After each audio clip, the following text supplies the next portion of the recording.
Hello and welcome to Card Subject to Change, the Wrestling Rewatch podcast. I'm your host, Austin, and with me today is... James! Nobody knew who to talk first. James! And Ed, we already fucked up. Good job. Yeah, you fucked up. You fucked up. You fucked up. Okay. We should probably... So this is... We should have talked. Are we keeping this PG-13 or are we allowed to swear? The Card Subject. I don't think we're getting sponsored, so the first episode, fuck it. Also, we opened with Vince McMahon and Shane McMahon versus Shawn Michaels and God as part of episode 1, but that's beside the... Yeah, spoilers, that might be the main event. We not get monetized on this one. To be perfectly... We also... The first match didn't get monetized either. Go ahead, Austin. This is just me, James, and Ed just kind of trying something out. We're going to rewatch some shows. We're going to talk about the news. And we're going to argue about things. So, yeah. Wrestling! Some matches might not be a rewatch. It might be a first-time watch for everybody. Or some people. Speaking maybe for Ed. Yeah. Yep, I picked a lot of indie stuff because I don't watch that. Sorry. And I haven't seen the main event. at least in this episode, don't expect too much because it's just us recording what our conversations will probably normally would be like. It's an excuse for us to have conversations and watch stuff. So yeah.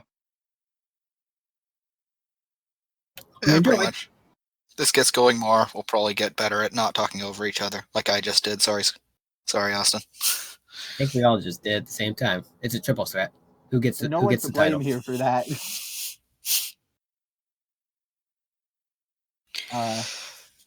If there's even any listeners. Okay, so I guess we should stop dilly-dallying and get to the pre-show. So pre-show is where we're going to talk about the news that went on in the last week or so. So this is being recorded on April 11th, the day before Easter, and we've got quite a few things that have happened. Ed, you want to start? Something you might call a big. Yes, like I said, something pretty big started. The Big Show released on Netflix, and it got a Rotten Tomatoes score of 69. Nice. Audience score. Audience score. Nice. I have not watched it yet. James, you said it piqued your interest. What were your thoughts on it so far? I haven't seen it. I might watch it mostly just to laugh at it because I don't expect it to be good. Though the two critics, have rated it positively, apparently. Saying it's fine. It does a decent job of showcasing the giant man they have as the star. It's a ridiculous sitcom with the Big Show. I could watch it. I enjoy the one person here in the user reviews that is just mad that thinks it's a bad influence on his kids. Anyway. That's a bit of a stretch on that one. I assume the kids are having fun with it. I know, it makes me laugh. On Third Circle, I saw someone joking about him turning heel on the kids in the final episode, because we all know how Big Show is with that stuff. And then I saw another post that said that his daughter turns heel on him at the end of the series. So I guess we'll never know. We have to tune into season 2 to find out who the true heel is of the household. Yay. Also, apparently, Mick Foley, Rikishi, and someone else, sorry, whoever that is, they sing Backstreet Boys in it, so, Well, I gotta see it just for that now. Yeah, that sounds really weird and intriguing. I should turn off my phone. Also, now that I'm looking at the page, I found out, with the exception of episode 1, every episode is called The Big Blank. Like, it's just all something else. All have that nowadays, like, especially with Netflix. It's the Big Punisher, the Big Brain, the Big Sinkhole, the big... Okay, Big. The second episode, The Big Punisher, does not sound right. Is that a crossover with Marvel or something? Doesn't sound. Could be. I doubt it, but I don't think that's where Ed's mind's going. Anyway. No, I'm going down the 69 route over here with the Rotten Tomato score. Anyway, let's go on to the next news. James, you want to take this one? Sure.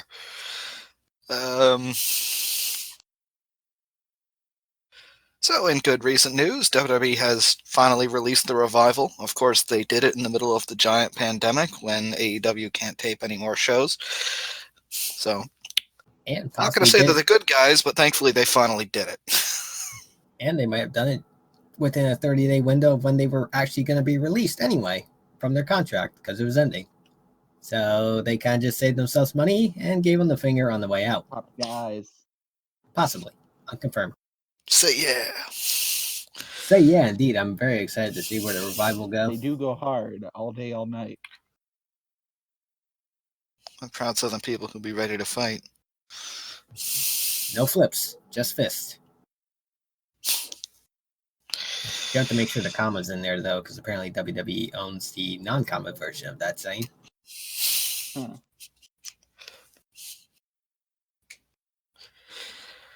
Anyway, I look forward to seeing the Shatter Machine in AEW. I'll be surprised if they show up anywhere else. Like other AEW stars, they could work out a deal where they both work AEW and New Japan, but mostly yeah, AEW, that's possible, please. to be fair. Mostly AEW, though, please. Young Bucks versus Revival. Please, please, please. Yeah, it's always interesting to me when someone leaves WWE and the names they come up with. I remember a while back I saw news that both Andrade and Charlotte Flair had trademarked names in case they ever went to the Indies. Of course, I feel like Charlotte Flair is the person you would all least expect to leave WWE. But Yeah, she is a Flair, which could mean multiple things, but she seems like she'd be pretty well set in WWE forever. It could be a case where they want out and we don't realize it. It also could just be them covering their asses in case something happens. Like, I want to have my names, right? So I get it. That second part's what I get mostly, but... So, yeah, that's WWE releasing the revival. In other news and slightly more life-threatening news, a non-WWE roster member was confirmed to have a COVID-19 case. So that's not great. Yay, happy podcast.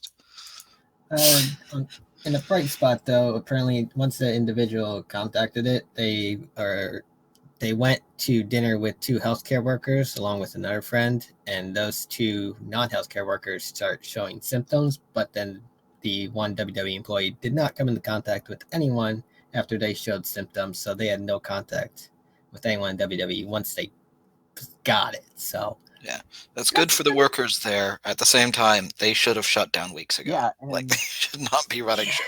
Yeah, and I heard, and now they're recording their shows live, and Vince apparently had just changed his mind on that it's better economically to go live. Something about the contracts with TV providers and stuff. Yeah, I'm not sure how to feel about that, really. Like, seems like, especially in Florida, how are they even getting away with it now? I think I read somewhere that they are claiming to be an essential business as an entertainment source. They have to keep us mindless people happy, at least in their words. Well, if it wasn't for the fact that Vince was friends with the president, I'd say that's not likely, but fuck. Anyway. No, not at all. And then lastly, this is a little bit late, but WrestleMania 36 is a thing that happened, and fallout has occurred from this last weekend, and what did you think of the show, James? Yeah, we have new champions. I actually think it was all around entertaining. There were a few matches that, I maybe wouldn't have had the same person to win, but it was honestly, it was a pretty good time all around. Like, it probably shouldn't have happened, as we've already discussed, but considering it did. For what it was pretty damn entertaining. I love the Funhouse match. Can you even call it a match? So does everyone. Except for the little kids, I imagine. It's been mixed. Some people quite like it. Some people thought it was the worst thing ever. So yes. So you're saying it's a normal day in the wrestling world? Yeah, pretty much. Cough, cough, Brian Alvarez. Cough, cough. Yep. Don't cough too much. We might think you have the virus. Thanks, Ed. No problem. I'm here for the dark jokes. We just need a boo sound effect. Can we get one of those? We'll work on that for next episode. Can't believe it. Look at us. We're a nothing podcast and we're taking shots at Brian Alvarez. Boy, this is so easy. No, you're taking shots at Brian Alvarez. Let's be clear. Yeah, don't drag us into this mess. Sorry. I disagree with him on the Funhouse stuff. I have seen it, but he has the right to his opinion. He's far from Cornette levels of obnoxious. Whatever he's honestly. doing, he's making money off it and he's successful, so I can certainly respect him for that. I mean, contrary to what I just said, I agree with Brian Alvarez on like 90% of the stuff he says, but oh well. Yeah. Oh yeah, and Seth Rollins found a giant enemy crab.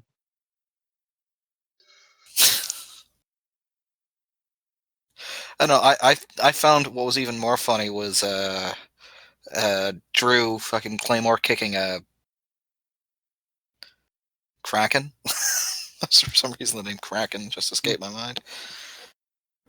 Someone's got to slay Cthulhu. I remember back when this was announced, everyone was like, "Oh boy, I can't wait for Kyrie's entrance."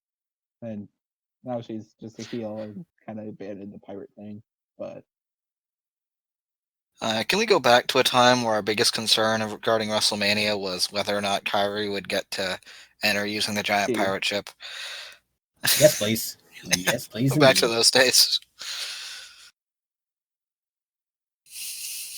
All right, so I guess they were super. Unless anyone else has something to add, that's it for the pre-show.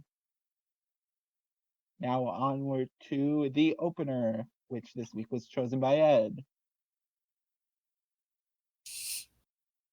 Which I picked, as I stated in the very opening, that I was going to do a lot of indie stuff. Some WWE eventually, but mostly indies. And I chose from 2001, Crushing the Competition, a CZW match. A ladder match between Super Crazy, Sick Nick, Mondo, and Rick Blade in a triple threat. This is going to be a great opener, folks. So how much do you know about anything to do with this match, Ed? The name Super Crazy and Sick Nick sounds very familiar. I know a ladder match is hardcore. I think you mean... And CZW is kind of ECW. Yes. Quote, Sick, end quote, Nick Mondo. I know those two. Have not heard of Rick Blade ever. I know Super Crazy had his time in WWE for a bit. That's where I know him from. Yeah, so this is from CZW. What event? Crushing the Competition took place. Competition. Yes, took place in 2001 in Seawall, New Jersey, in February. You can actually find this match for free on YouTube. What we did. Yep, I just searched CZW and I found this. Yeah. Okay, so you guys want to start it? We're doing... one thing's first. The following contest is scheduled for one fall. One fall. Do that. I forgot. I'll take James if he doesn't mind. Yeah, no worries. So this is going to be rudimentary. We're all watching on different screens, so we're all going to click at the same time. So if you want, you can join in on the countdown, folks. 3, 2, 1. Play. I'm starting. Here we go. So they're already in the ring.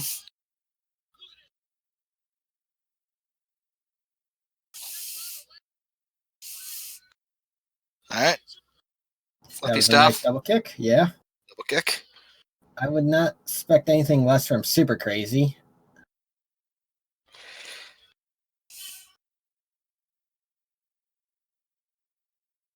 Okay. Oh, wow. That was a fun spot.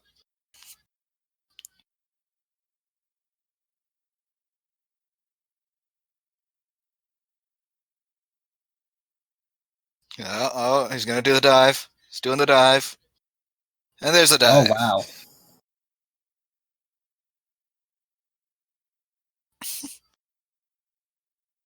Some commentators. Okay, so Oh, fuck yeah. yeah. Flippy shit. I thought I was picking a hardcore match. Apparently, I picked the flippy shit match. It could be all of the above.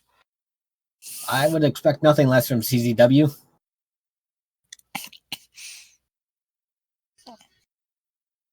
That was very, very, very crisp. That was cool. Now, which one is Rick Blade and which one's Sick Nick? I haven't figured that out yet. It is the one in red, I Alright. believe. Yep. Which one? Red shirt. Yeah, who's red shirt? Rick Blade. Yeah, Okay. thank you. Thank you, commentary. There was no entrances. I couldn't tell. Yeah, Super Crazy made it easy. He has his name on his shirt. Ooh, That, and I recognize him from the past. Same. Ooh, nice Van Daminator. Well, that was fun. Ooh, nice. I enjoy the CZW commentator saying he's done. He's going down early after They know a how chair to, spot. They know how to sell their shit. Guess what? It's 2001, don't forget. No hablo español. Okay, how does that hit make you fall into the ring? Better yet, he threw a chair into a ladder, and that somehow caused the ladder to hit him. That we just heard no hablo español and El Rigo. Who was that directed at? Oh, bit of an ugly What the spirit. heck? I mean, Super Crazy would be the one in the ring that speaks certainly no Spanish. liger. Yes, he does. Ooh, nice Samoan drop. Ooh, nice. Wait, why is there... I thought this was a ladder match. Why is there pinning? I guess by ladder match, they meant match with ladders. False advertising, CCW. False advertising. Is there even anything dangling from the roof? Because I don't see anything. Welcome Other to than the Cards, Buttons, lights. and Page, where we shoot on everyone who is providing us entertainment. That's the whole idea of this show, isn't it? Okay, I think it's more we just constantly need things to talk about because we need to fill the Yeah. beat silence. And it's easier to make fun of things because we're hacks. Oh, definitely. I do want to point out that whoever is doing the DDT was held up by their opponent. Oh, moonsault. Oh, that was a good spot. Ooh, ow. Well, that was a flippy leg drop to the back of the head. I like it. Yeah, that hurt. That definitely hurt. Wow, in 2001, gauges were already a thing. Look at that bald guy's gauges.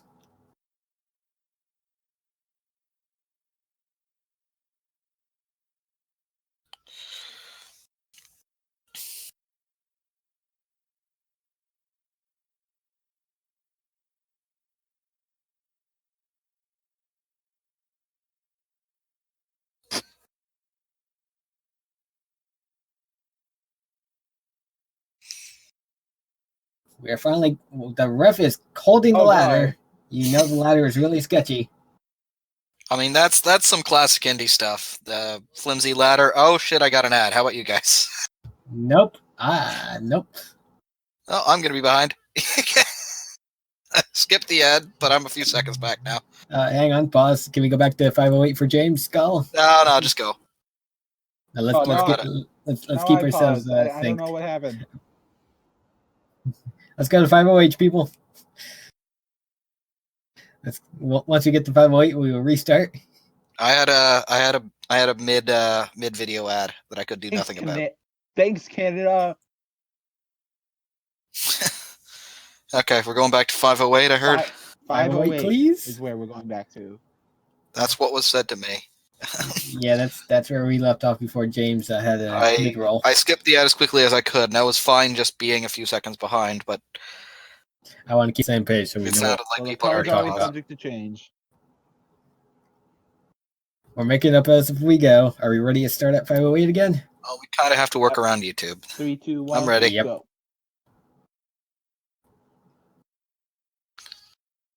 Oh, that was good timing. Right into the fucking tower Double spot. cover. Yeah. One kicked out, one hit, one got the rope. Unique. As I was saying before the ad happened, the whole referee holding the ladder thing, that's common indie stuff. Flimsy ladders actually taken from a hardware store, not kind of designed to be fought on top of. Definitely looks like the flimsy ladder that shouldn't be fought on top of. It's even better when the ladders start being actually somewhat broken, so they have to like legitimately hold it so it stays standing before the guy's even climbing it. It's I've seen that shit happen before.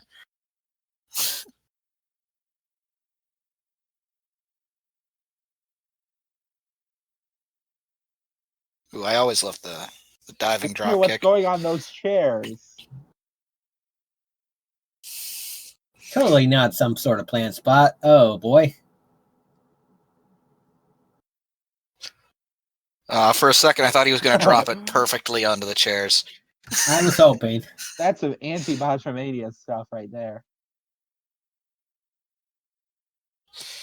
We're not looking for anti-Botchamania. We're looking for the botches. There was light tubes in the earlier match. Both are fun. Yeah, you can see all the dust. Put it out on us. Oh man, I picked the wrong match. Well, they probably didn't put that one out for free. This is just the opener after all.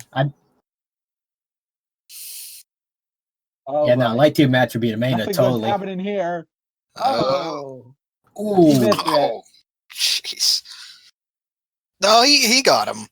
It wasn't great, but he did appreciate land on super him. crazy selling. It was not as solid of contact as I would have hoped, but no, that was still pretty good. I was about to say, you don't see a lot of suicide dive or tope con hilo hardcore spots. Guess that might be why. I'm not even going to pretend like I know the difference between those two moves, or any moves, to be honest. Tope is over the top. Suicide dives across the middle. Oh, okay. Well, now I learned something. I'm not going to remember it, though. Is Nick Mondo's hair purple? Even the commentators have to make up shit.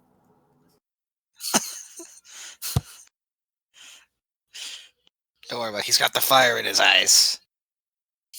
This is an interesting spot. Okay. This is going to hurt. Ooh. This cannot turn out well.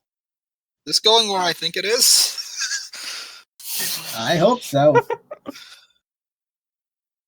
Well, this is going to be a You thing. the man, Nick Mondo. That Oh was pretty God. cool.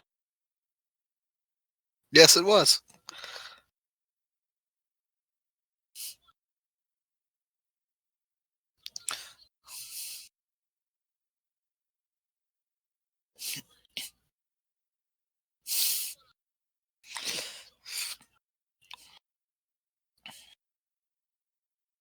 Hey, there's some Spanish being spoken.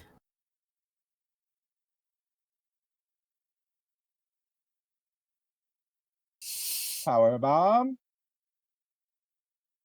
That Come on, powerbomb sounded commentary. You don't really need to hard. state the obvious. That's our job. Oh wow, moonsault from the Moonsault from the first, second. Best moonsault ever. Wow, Oh.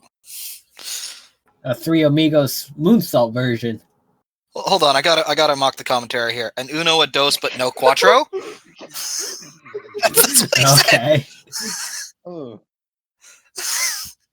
You skipped a number. This had a lot of leg drops in it, I gotta say. Yeah, their asses are gonna be sore after this match. Or they were sore. I This think was the most over 2001. thing in this match was Super Crazy saying "Que pasa."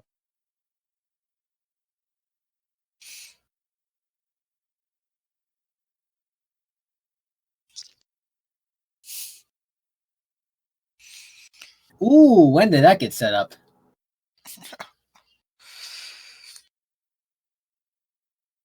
That's a different one. Yep, there's the CZW That's a chant. different one.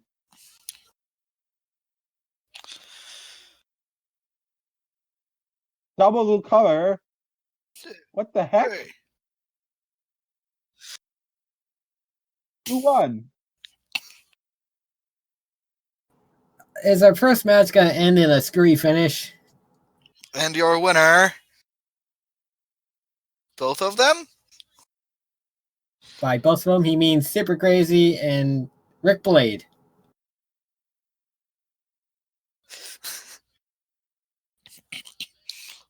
Double pin.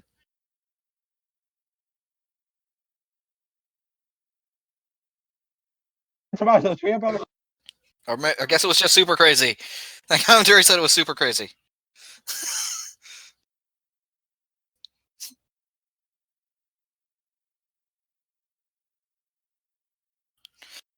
Nope. The ring announcer said Rick Blade and Super Crazy both won that match. All right. That was Okay. a disappointing ending to our very first match we watched. Hey, I think Whoops. that was fun. That was a great way to start. I mean, That's some entertaining. pretty good commentary. It was a fun and exciting match. I liked all the high spots. Got some hardcore spots. Dud of an ending, but okay. Spot of the match was for me was that Nick Mondo where he set up the ladder and the chair on Rick Blade and did the leg drop, I'm gonna call it. Yeah, the leg drop teeter-totter ladder chair thing. We need a workshop name, but yes, that was definitely the spot of the match.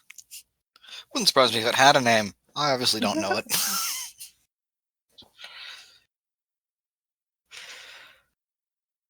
So thanks, Ed, for putting so much effort into your pick. Sorry. It was fun. I'm just giving you shit. Sorry. I definitely have things on here I haven't seen. I'll pull up at some point. Oh yeah, so James has like a list of how many of a bunch of matches that he wants to get to. I do too. Ed is, I guess, winging it, but He's got a bit of a list. I was talking to him the other day. No, we and James were talking, and I set up a bit of a list. I have 2 matches that aren't picked right now that I am really excited about. James knows only one of them, though. Cool. Also, in the future, we will be alternating who gets what. So for this show, Ed got the opener. Next time, he's getting the main event. So we'll have a variety of different. We're also having a variety of styles, different promotions, hopefully different eras. We'll see about that. But yeah, so Well, I just won the Wayback Machine to 2001, and that show happened before 9/11 was a thing. fair point. I want to go back to that time too. So this match is older than me. Yay. Oh, fun. I did not realize you were that young. Hey, I'm 18. I'm an adult. Y'all seen Threw It on the Ground? Because I'm just imagining, I'm an adult! Man. I think I'm picturing that, right? All right, Yeah. so that was Super Crazy versus Sick Nick Mondo versus Rick Blade. Thank you, Ed.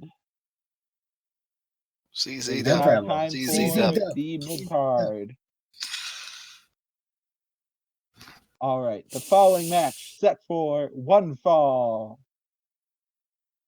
One fall. Oof, Just like you in okay there? WWE crowd, we were not All right, Yeah, I'm so this is we were not coordinated on that at all. well, to preface this, so this was a while ago, but at AEW Revolution, we saw an excellent tag match, perhaps one of the greatest of all time. Certainly the greatest I've ever seen. That would be Hangman Page and Kenny Omega versus the Young Bucks. What were your thoughts on that match, guys? Just curious. I mean, you hit the nail on the head right there. That's probably the greatest tag team match I've ever seen. Same here. That was an excellent fucking match. The story, the action, all perfectly told. The ending, good stuff. Yeah, the attempted murder is great. It was great stuff. What is wrestling without Loa attempting murder? Anyways, we are not watching that match at all. Not yet. I was wondering why you even brought it up.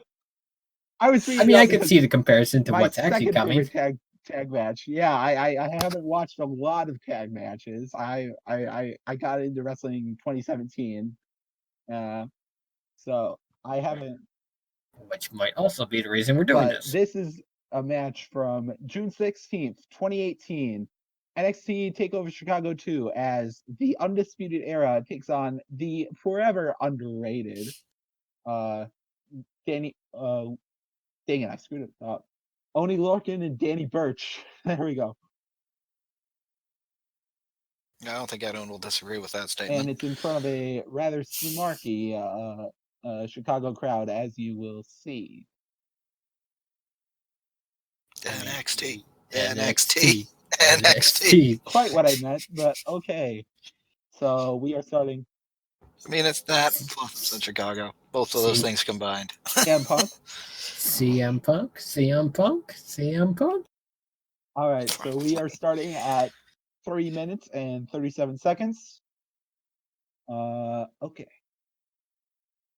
Also, before we begin, apparently, according to the description, at this show, Shayna Baszler defended her NXT Women's Championship against Nikki Cross. And also, Aleister Black defended against Lars Sullivan in a match that was infamous for a invisible kick that Aleister Black didn't get all the black mass, but Lars Sullivan still took it.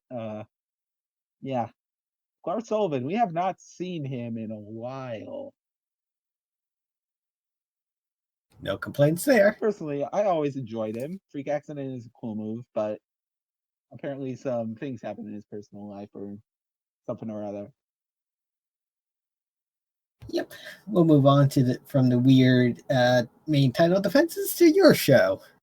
Your match. Yeah.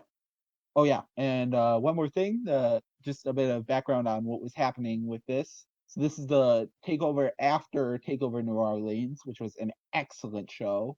And there, not only did Adam Cole win the North American title in the opener, and he then beat the AOP and Pete Dunne and Roderick Strong after Roderick Strong turned on Pete Dunne and won the match, joining the Undisputed Era. At this point, Bobby Fish was still out with a knee something or leg something, but so who is representing the Undisputed Era? This match, we have seen the Undisputed Era fully evolve and become what they are now, which is pretty top shit, if I'm being honest.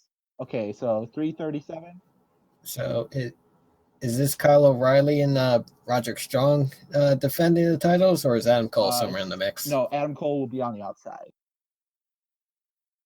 Okay, got it. Cool. So 337. 3, 2, 1, go.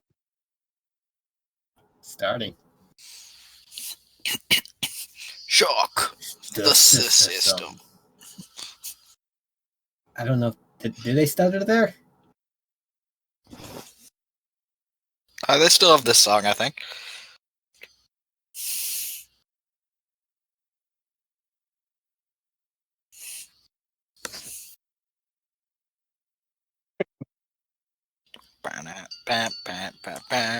Now. If you don't air guitar with Kyle O'Reilly.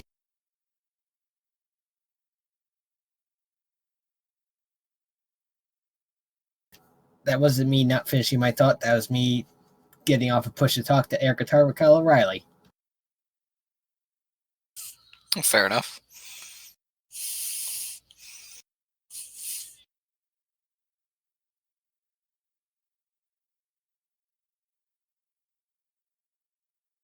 Ooh.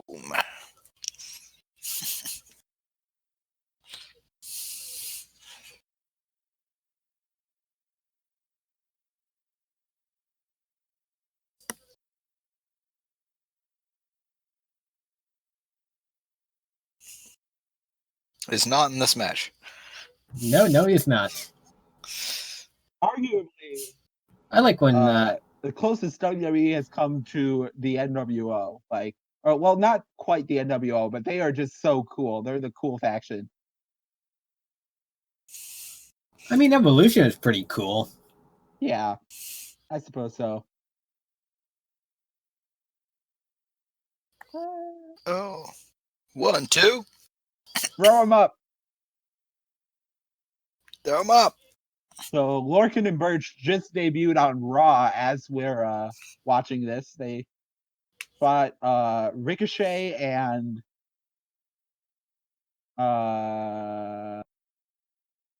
completely forgot who else. But they were enhancement for them. That's really shitty. Well, I'm not gonna lie. Looking at Oney and Burch, they both kind of look like they took the default create a character and then just added a beard. Looks to be deceiving, my friend. Yeah. Oh no, they're great. Yeah, I love these two. But just took an easy joke. So you can see the bias in the crowd.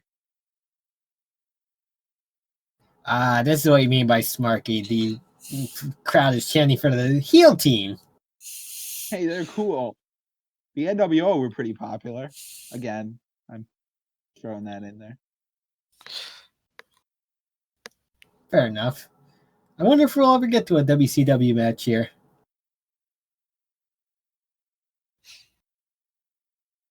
Not against it. Oh, I got Buffer in Nice at European uppercut. And we're back to paused. At 7? No, it happens. Where are we going?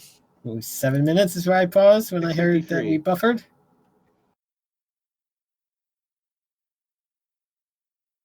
Hang on. It's a lot harder on the networks. It's the full shows. Yeah, you have to use the 10 seconds, and then you gotta let it run to the point and hope you pause at the right time, where you gotta go through that 10 seconds. All right. Because getting the slider right is just really hard. I'm at 6:53. Okay. As am I. 3, 2, 1.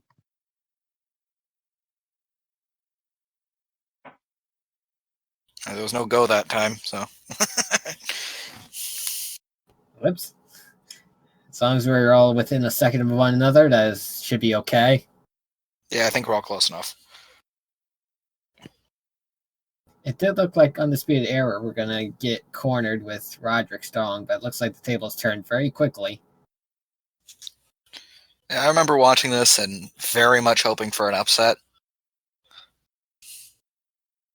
Fair enough. Also, apparently Kyle O'Reilly is a big supporter of Kevin Owens, having the KO on his knee pad. Or maybe that's also his initials.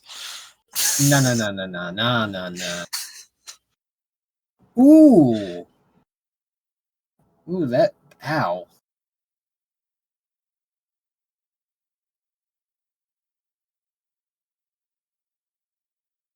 Kyle O'Reilly is a very underrated guy. He's a great technical wrestler. Hey, this isn't dark yet. Oh, I know. Is that your pick? Wow, the listeners are going to be very confused about that one. You will find out after. Yeah. mistake. The booze raining down on 1-2. 1-2. 1-2.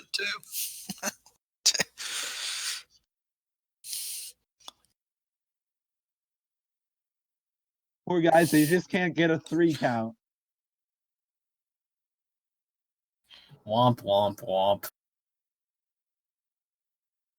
Undisputed. Thanks, Ed. We really don't need it. Kyle crowd at home deal. What, picks or something? Classic heel. These are some top guys. The old school butt scoot. Wrong guys. He likes to fight. His name is Finley. Oney No rules. flips, just fist. And he likes to fight. No, that's a different team.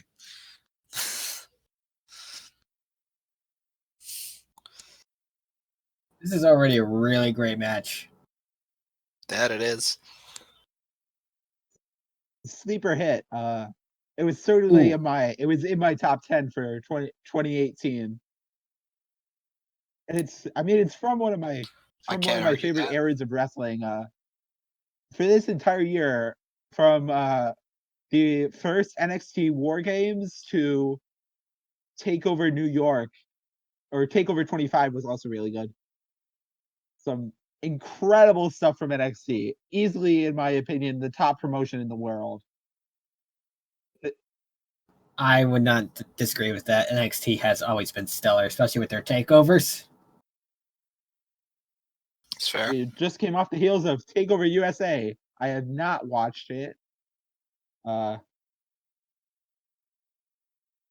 Despite being a takeover, they barely beat AEW in the ratings that week, even though ratings don't really matter too much.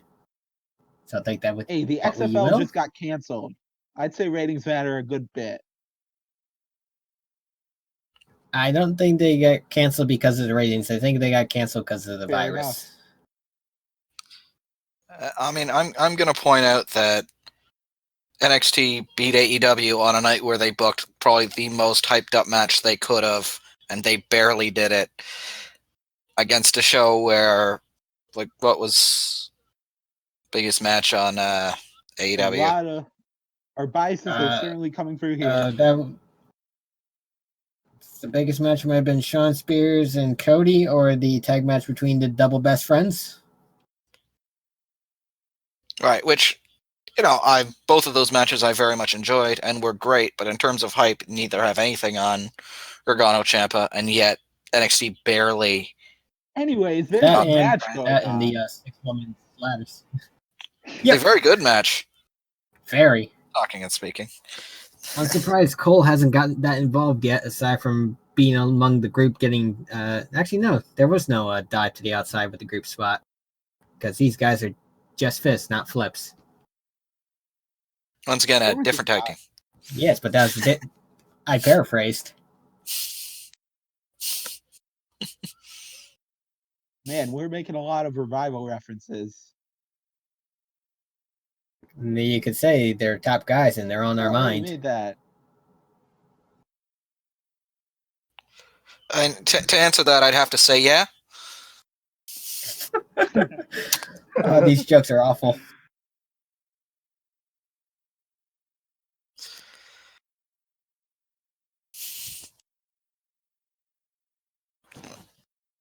Going for the armbar. Armbar gets broken up on the ropes. Two. Do any of us have Oney and Burch on the main roster, James, in our TW save? Ah, yes. So, Lidls.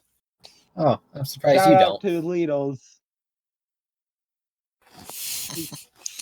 Who helps us run our TW save, where we have three different brands. He's a busy man. We were going to have him on this podcast, but as I said, he's busy. Don't want to put too much more on his plate. Love you, Lidls. Yeah, that's fair. Love you. Pretty good drop kick there from Strong in the pinfall. Ooh, got some blood on the scalp, top of the scalp. I did Where'd not that come notice from? that there was color in this match. I've watched this match like 5 times. First time noticing that there was color. I don't even know where that happened. You don't know. You clearly don't notice it from the rest of the match, but. I mean, considering it's a big cut on the back of his head, it's probably from one of the multiple times he's gotten hit in the head. I mean, that would make sense, but which one? Back body trap. Can't beat the classics. Ooh. That was a haluba kick if I've ever seen one. Thanks, Ed. Ooh, the headbutt to counter a kick to the head. Indeed. Also, that reminds me of Shinsuke versus Sane. That would also be a really good match to add to the list. Indeed. Okay. Oney. Hot tags. I am speaking in all caps. Yes. Yes, indeed. Oney rules. Oney. Oh, Lariato. European uppercut. Left hand chop.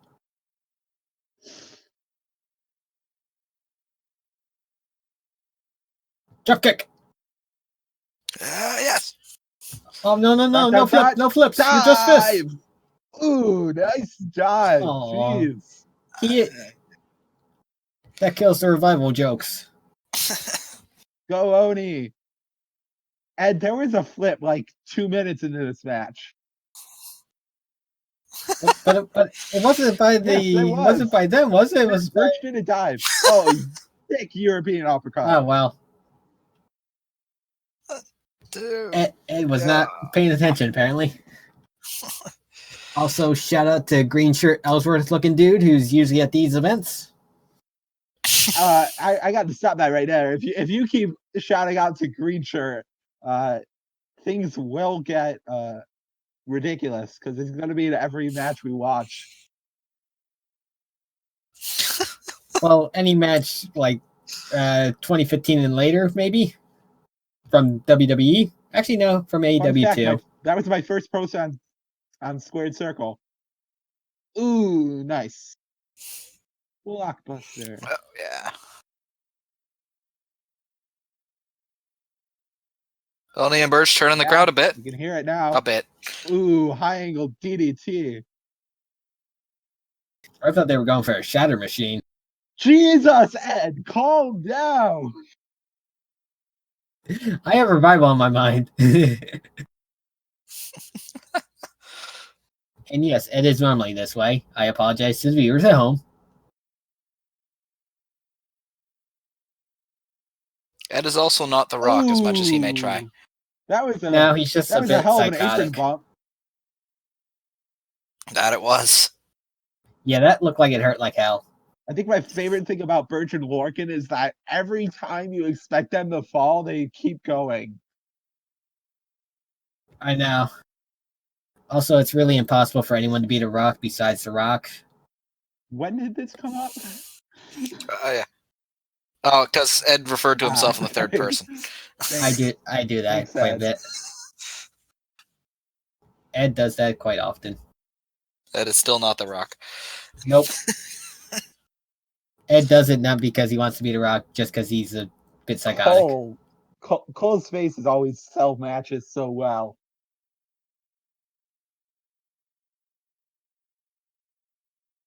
Seriously, all the guys on TUE can. One finger. A finger. The finger. A single finger. Oh, no.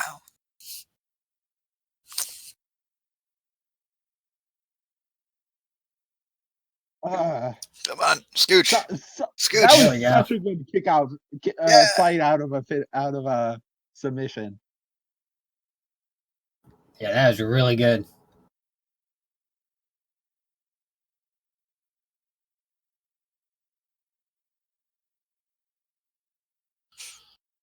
Oh, also, Morrow was not at this because he was doing Bellator.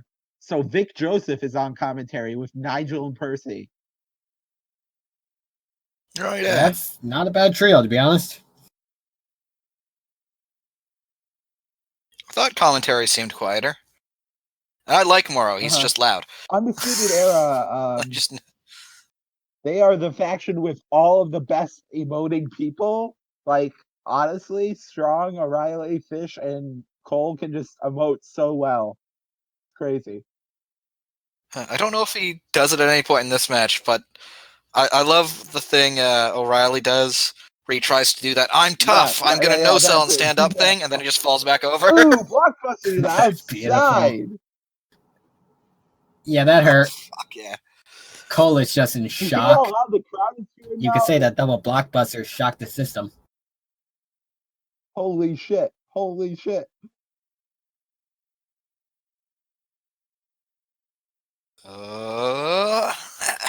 And he rolled right next to the ropes. Doomsday Swiss death thing of majesty thing, I guess.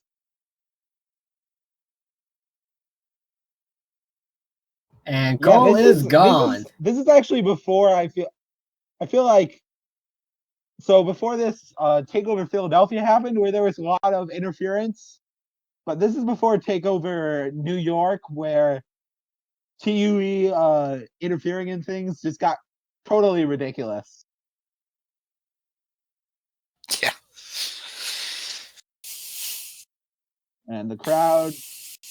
I love how the crowd are not happy about that. Oh. Now Angle has to try, or Oney has to try and do the high angle. Ooh. Oh, and O'Reilly has it locked in.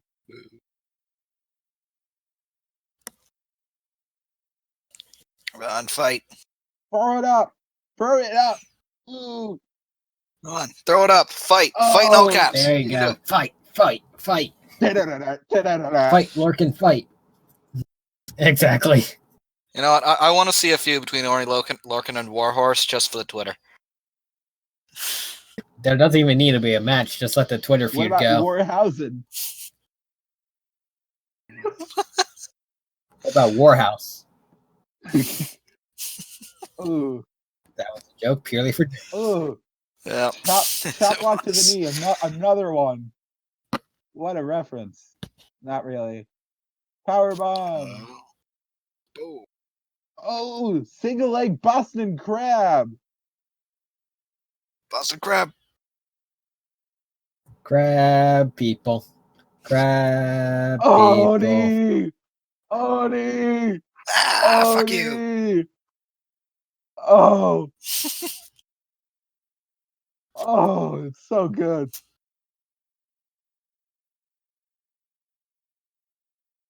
Oh.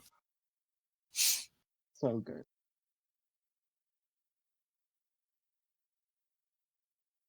Again, O'Reilly. Wow, that was really good. Yeah. This is such a good match. That was a beautiful spot.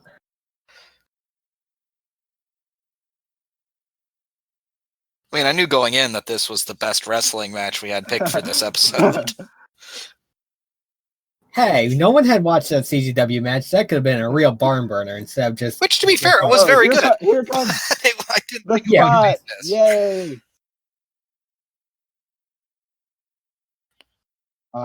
Who doesn't love that spot? The Kevin Owens and Sami Zayn you're dead in the fight forever spots. Yeah, you're a bit dead if you don't love that. So that might have been my favorite Oney spot. They grab him by the neck and slap him in the face. Ooh, high low. I always enjoyed that. Oh. Such a good match. Honestly. Ooh.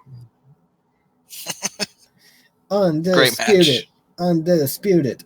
NXT. NXT. Now wait, don't stop it yet. Okay. I haven't.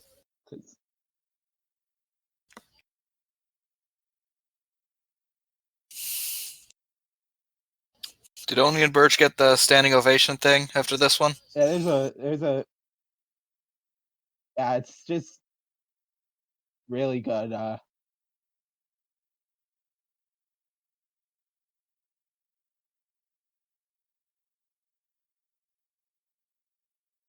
Yeah, they still haven't gotten another shot. I think they got a shot one more time against the NXT Tag Team Champions, but There was one multi-team like ladder match or something. Yeah,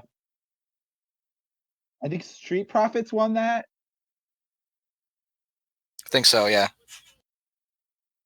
But Era always do such a good job of putting over their opponents, honestly. Yes, they do. They are very good. Very nicely done. Though it's not like Oney and Burch made that difficult. Yeah. No, they played their part very well.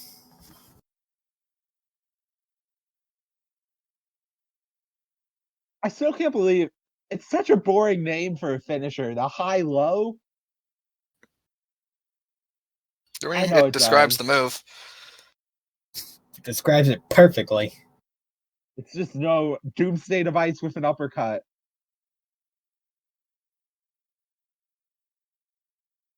Damn it. Cue the air guitar. Yep. Now.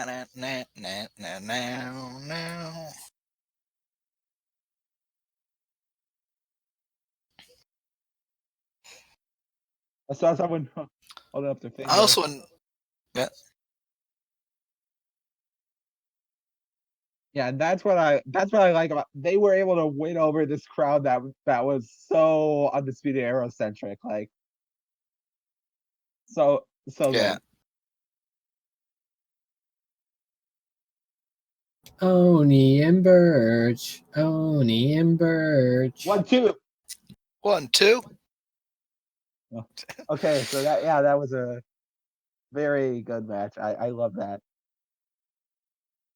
Yeah, y'all remember how that team happened? Yeah, they mentioned it in the opening, but Burch and Lorcan were feuding for quite a while. It's classic. Well, even that, I don't think it was originally even meant to be a feud. I think it was a filler match in NXT that was just so good that people went, rematch! Give them a fucking rematch. Then they did, and they had I think they did 3, and then they made the team happen. Sheamus, except not Fair 4. enough. Cesaro and Sheamus was great. Exactly. To be fair, Cesaro and Sheamus also worked. Yeah. It was just very much so. Cesaro and Sheamus are great. I love the bar. I'm sad that they aren't around anymore. Anyway, yeah, that was a hell of a match.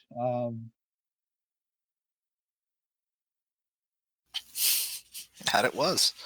There's not much else to say. It was a very, very good match. A beautifully orchestrated tag team match between the two teams. Yeah, this is the kind of wrestling that I love. I love high work rate stuff. Yeah. One more. Well, then you're not gonna like the following match. One more interesting thing I always found funny. So at this point, the team is now Cole, Fish, O'Reilly, Strong. I believe they have a shirt printed of this. The Undisputed Era CFOS, which looks a lot like CFO $, producer of many WWE teams. Yeah. Very funny coincidence, in my opinion. Well, I know there was a point in time where it was the 4 of them, but they were still doing the shirt with the old logo. They just had a C, an F, and an O. I was wondering, it's like, are they going to fit an S in there somehow? Then they eventually did, and it actually looked good, and I was surprised. They managed to fit an S into the logo without really changing it. I'm a big fan of Roderick Strong. He's cool. He is. Very good wrestler. Also, he's also from Eau Claire, Wisconsin, which is I live in Wisconsin, so that's pretty cool. We don't have a lot to fight for. The only other person who I can think of who is big right now, kinda is Austin Aries, and I mean, we know kind of how we feel about him. Oof. Yeah, I don't know. He's not really currently a big deal, I don't think, unless I'm missing whatever promotion he's in. But it was Mr. Kennedy. Oh, he yeah, was from Wisconsin. From Green Bay, yeah. So you got Mr. Kennedy. Kennedy. Mr. All right, I think we've gone off track long enough. Kennedy. Because it's time for the main event. of the evening, and it is scheduled for one fall. One fall. We are very coordinated. All right, so James.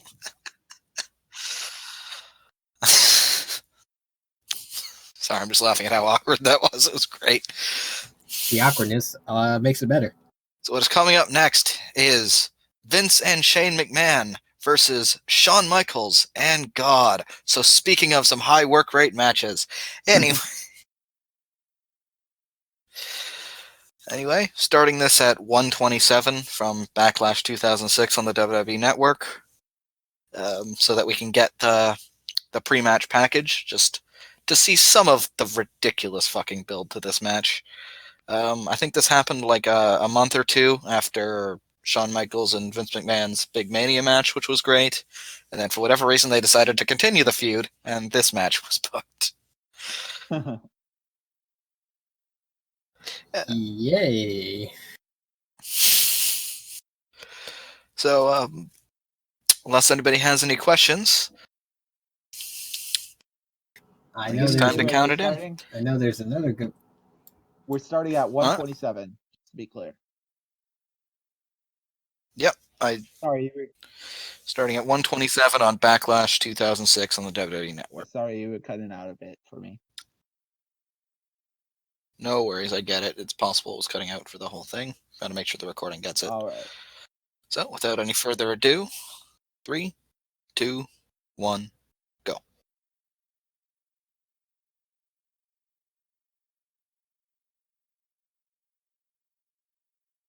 I always forget how terrifyingly jacked Vince McMahon is.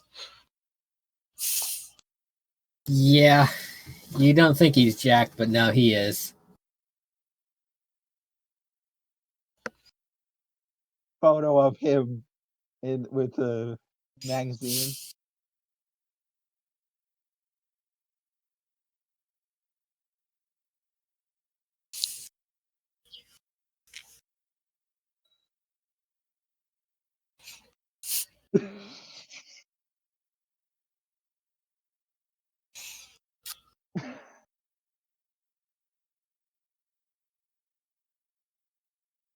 What a great video package. I mean, so far it's just been a montage of Shawn Michaels kicking the shit out of Vince With the McMahon. music and And all Vince the... flipping off. Yeah. Oh no, it's amazing. I love it.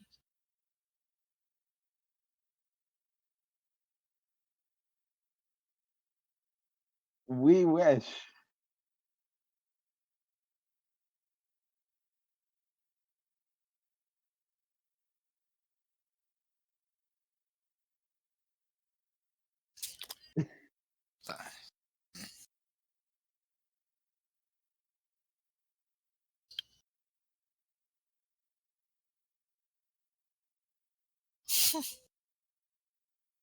Shit.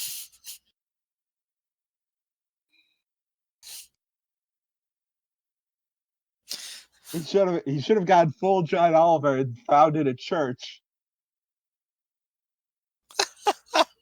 This is absolutely batshit crazy. I love the sides. Who comes to Raw with a McMahonism side? Oh, you came in on the wrong generation, kid. You should have gone back to 1990. Woo, good stuff.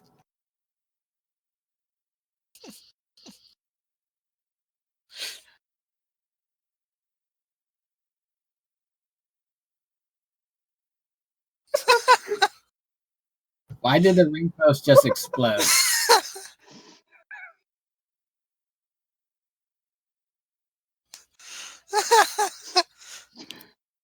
It's so funny watching this, having seen like Mania 25, where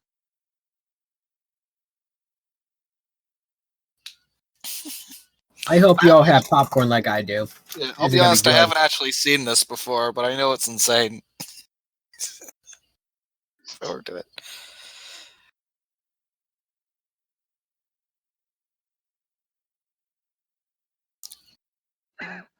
hallelujah, and amen. I'll say, the funniest part of the build, and they didn't show it in that clip, probably because it was ridiculous, but in that when they were in the church, at one point Vince says to Shane, hey, guess who I am? Then he dips his hand in the holy water, puts some in his mouth, and then spits it in the air like Triple H. I remember that. That was some good shit. That is incredible.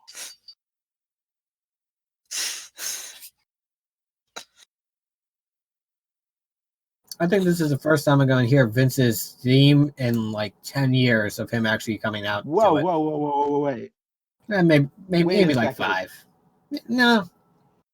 Is that a custom set in a WWE pay-per-view? That is if he were something I've never seen before. If he were shocked about the signs, you're gonna be shocked about the sets. That used to be normal, but no chance. That's what you got. Such a good theme song. It is funny watching this because whenever I've seen Here Comes the Money or No Chance, there was usually a giant pop. Not in this era. Except for like modern Shane McMahon, where he was just completely annoying and an actual heel.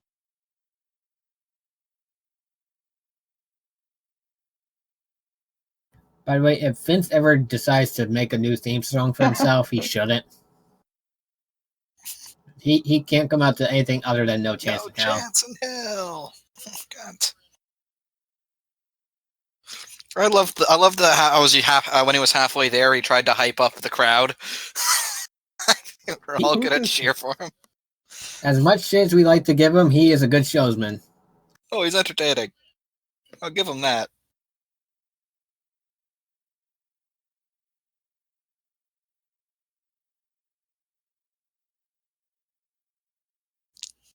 Oh, the entrance of God.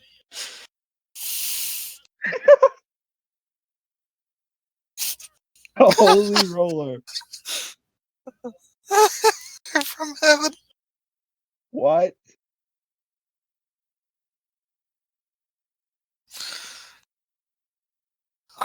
It would have been so much better if he said from parts unknown.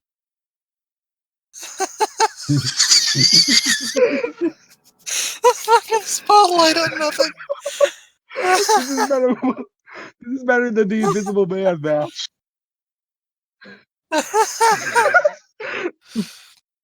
This is acting.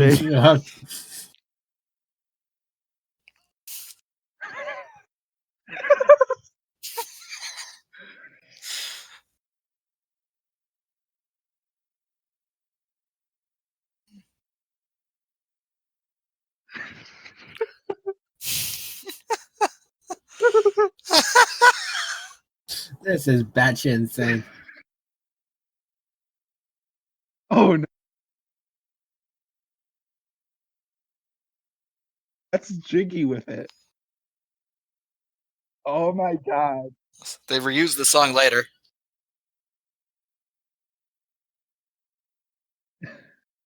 And the spotlight movement is still exactly the same. Isn't this the Funkadactyl song?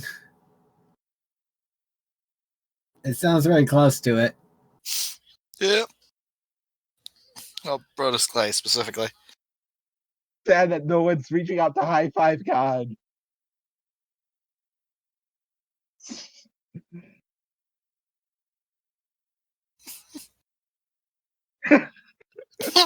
He's in the ring.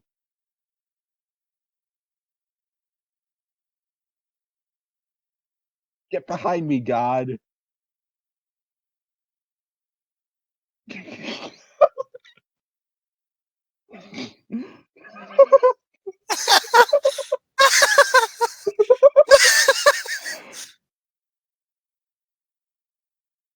I like how this is just Vince.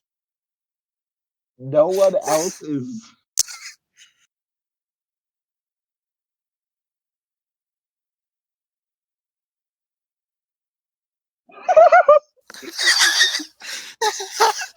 Since when was Vince the Rock now?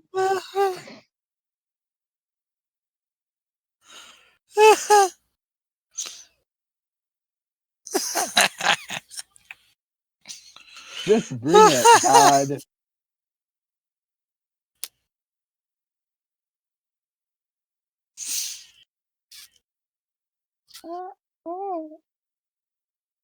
Cute. You know Oh, I'm sexy. I got the looks. Well, you can tell who's watched the least Shawn Michaels matches. Just a sexy boy. Sexy boy. Boy. Sexy boy. Have any of you guys heard the version of this song performed by Vince himself? Yes, I have. It's a real thing, and it was before this where Vince did it himself. It's shockingly good. Like, it's so weird though. I heard Vince is the a Kurt great Angle showman. version. No. The Vince one isn't a parody. It was an earlier version of this that Vince just did. Because he didn't think Shawn's was good enough yet. So he did it himself, and Shawn just entered to it. It was really Look good. it up. It's real. What about the Kurt Angle version? Well, that's that was also a fun. parody, But that's more of a parody. Like, it's the exact same words, just performed by Vince McMahon. All right, here goes the match.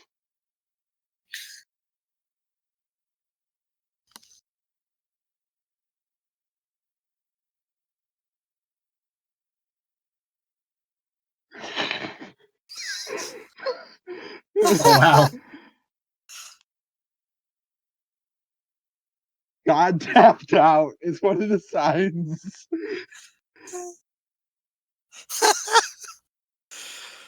You tapped out. You tapped out. You tapped out.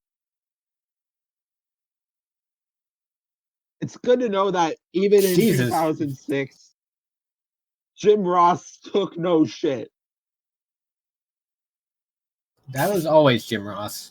Oh, I got a buffer. Yeah. I got a buffer. I like Jim.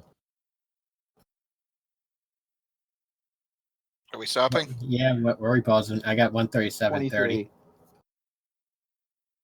Sorry, my internet is horrendous, apparently. Fair enough. Where are you at?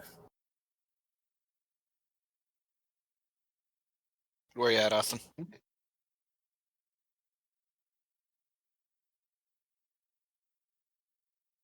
It appears God has smited Austin. We have technical difficulties, people. Ed. Where are you, Austin? 137.23. All right. Okay. 3. Hang on. I'm at 137.23, James. Almost there. Okay. 137.23. I'm there. All right. I'm 3, 2, 1. Starting again. Shawn laying in the punches. Shane is actually a pretty damn good wrestler. He's a pretty good wrestler. I mean, he's better than you would expect Shane McMahon to be. I mean, his punches are terrible. Yeah. But they have so much spunk behind He's a them. character. He's entertaining. I would say he's a Vince McMahon level wrestler. Like, I mean, he's a better wrestler than Vince McMahon. Definitely. But you don't need to be a work rate guy to be a great wrestler. Fair enough, Ed. Fair enough. Wrestling is more than just work rate, which is going to cause a lot of disdain in the comments. I can already hear them. I mean, it's more than that, but it is also important. Shane's entertaining. It's always fun to have people that are willing to jump off high things. You're assuming that we will have comments. Yep, I'm optimistic, which is shocking. Oh, come on. We got to respect our one viewer. Hi, Leos. Appreciate you. Ouch. And you guys think we'll get Lidls? Nice. Oh, our other viewer is named Rishi. Hi, Rishi.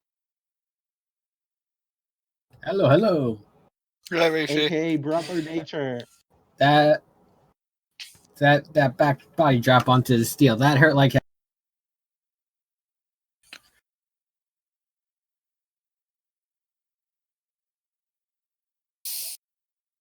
I will say, God has already left Shawn's corner. I don't see him at all in this. You did know that was a thing, right? You weren't expecting God to do things, right? Oh, I know. I'm just playing up to it. Holy shit! Making That sure. kind of came out of nowhere. Nice. Yes, it did. Yeah, this is where we're going to remember that Vince is absolutely batshit insane and will take the same level of bumps that Shane will do. I also appreciate the fact that this wasn't the main event. God did not main event. Also, somebody's lunch is right there in the spot where they just fell. Also, their lunch is a donut and an orange.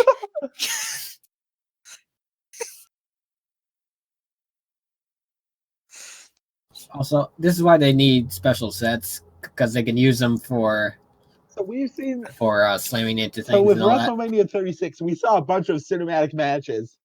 What is this? What would they do? What would you think of this match if it was cinematic? There'd be really bad editing of God in it. That's for sure. I mean, if it was done well, you would just have whenever Vince and Shane started to get control, one of them would just get struck by lightning. Fair enough. That was a hell of a chair shot. Ow. Oh yeah, this is back when you could actually hit each other in the head with chairs. Yeah, what's a concussion? What? No idea. One thing that was occurring to me as Shawn was climbing the steps, I've never seen something where they go where a match where they fight under the stage. That might be interesting. I think that would be bad for a live crowd, though. And also, we don't want to go under anything after the Triple H and Shawn Michaels and Midgetland Chronicles. And also Little People, because different time. But yeah, that was actually a solid match. Hashtag card subject to change cancel party.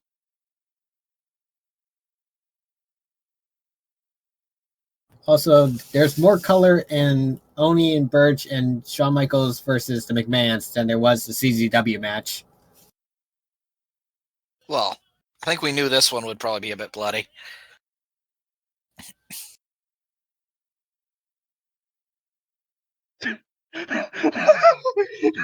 Jerry Lawler with the line, they'd have to count their blessings on a computer or a calculator. Jerry is a pretty good commentator when he's not screaming puppies. He hasn't been great in recent years. He was actually better when he could scream puppies, though. That wasn't the best part of what he did. I can't believe that Jerry Lawler is still commentating. I mean, JR is still commentating. Yeah, I know, but so is Cole. So is Taz. Fair enough. Commentators have a lot more longevity than the in-ring workers. It's almost like talking destroys your body a lot less than, this. No, I'm just who would have thought? With, WWE, they have so many commentators. You think that they brought back Bill Goldberg for a world title run. I actually do think Austin's got a point there. They weren't putting Jim Ross on TV, but they were doing it with Lawler for some reason. He's been commentating Raw for 9 months or something now. He's only been commentating since Fox happened, and they said it was going to be temporary, but it's got on pretty permanent. Well, I mean, not now because COVID, but wasn't there some outfall between JR and Vince or something like that kept Vince from putting JR on commentary? Not that I know of, but maybe.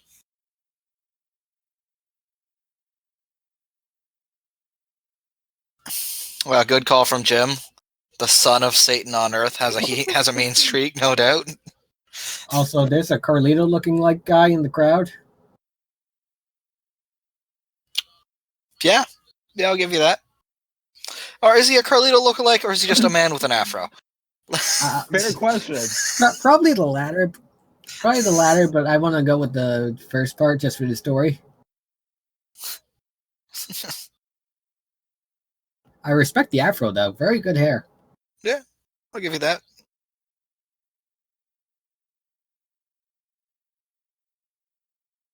I can't say I'm disappointed in this match, but this is a match where the build was always going to be more exciting than the match itself. Well, it's a match with the McMahons. Also, this is a no-holds-barred match, and Vince is on the outside of the ring waiting for a tag. There's no rules. I'll give you that. That's a bit odd. But yeah, this is not a work rate match at all. The story is all that there is.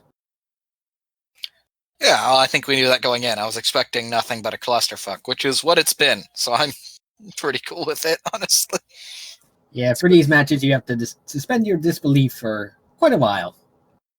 If you can. Oh. It's still very good considering there's Shawn Michaels in this match.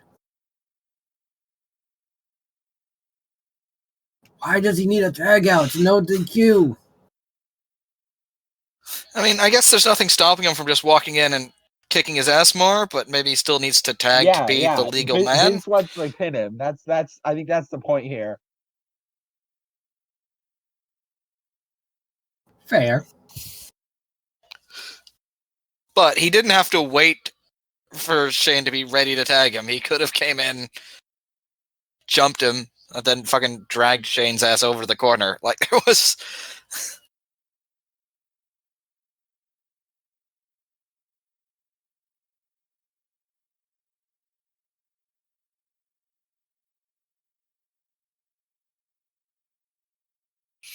Okay, I understand the whipping. Does wrapping a belt around your fist make the punch that much worse? If you That's hear coming from someone that's never been in a fight in his life. I genuinely don't know. That was a serious question. I would imagine if he put the buckle where his knuckles were, then it'd be pretty much like a brass knuckle. But while he's using it, no, that's pretty safe, I think. Like maybe it pads your hand a bit so you can hit harder. I could see that, but then you also have to imagine the buckles in his palm. If he hits too hard, he might jab himself. I'm not sure if you guys noticed this, but when Vince was motioning at the corner and he's like, "Where's God now?" or something, the camera swayed slightly to the left and then went back to the right. Nice.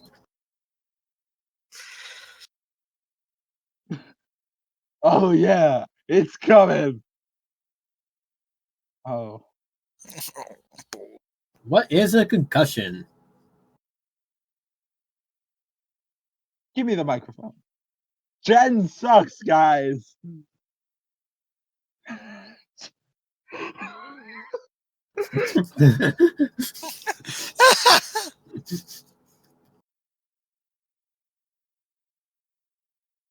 I like how lackluster the crowd is for this.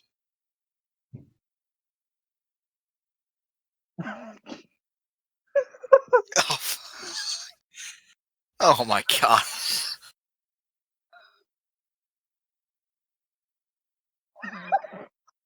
The camera pans around. Oh my god.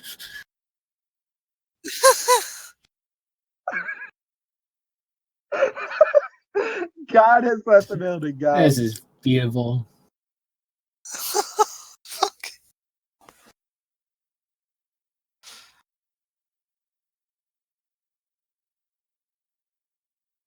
Fuck.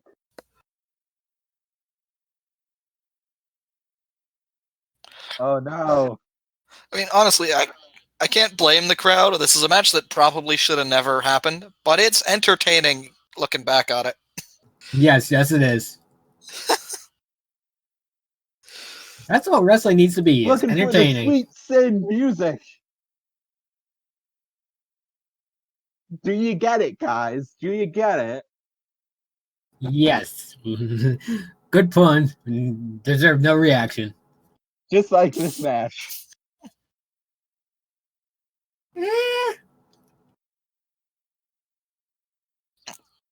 There have been worse matches. With worse stories. Were y'all expecting a good match? No, I was not. I'm enjoying this. I'm enjoying it too. But it's like I'm watching this for the cheese. Like, what a kick up. You can't just have work rate work rate steady the entire time. Welcome home, Daddy, And from Shane- Jim Ross.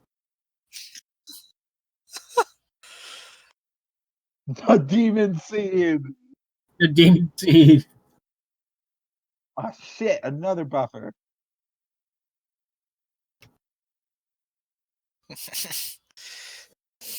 Where are we at? What? You guys. Yeah. Uh-oh. Where are you at, Austin? 49, Huh? What happened? 49, You buffered. 37.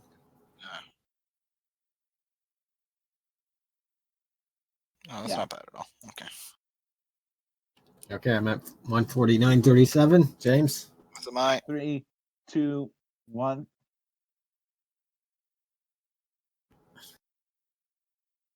All right, I think we're on the same page, right?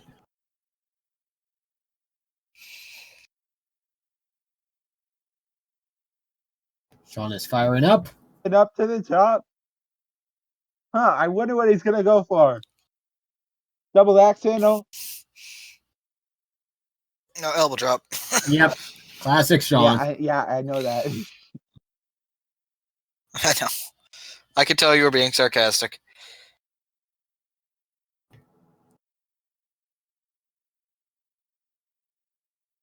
Ooh, into the black heart of the Crown Prince. That was a good call. Oh, that's good.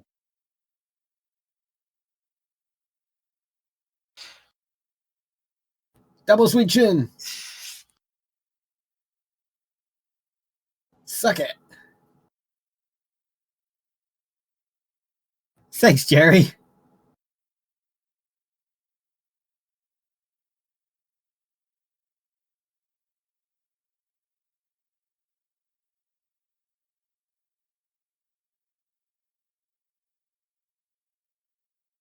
I will God, say, get the tables. Why is this match even still happening, honestly? But sure, table. I don't even remember who wins this match. I think I do, but I'm not 100%. Ooh, nice ass shot on to Shawn. Well, he thinks he's cute. He knows he's sexy.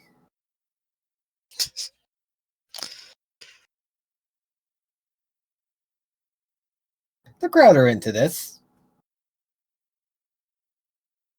That. Well, the crowd was back into it as soon as Shawn started coming back. I think that's normal then. You don't want to root for the heels. Yeah. I have a buffering. Woof. Your internet, my is internet shit. Okay, where are we? I'm at 151.53, I'm back at Austin. 151.38. You want to catch back up to 151.53? Well, I just went back to 38. Are we gonna go back? What is it? 138.53? 151.38. Oh, okay, 151.38. I'll go back.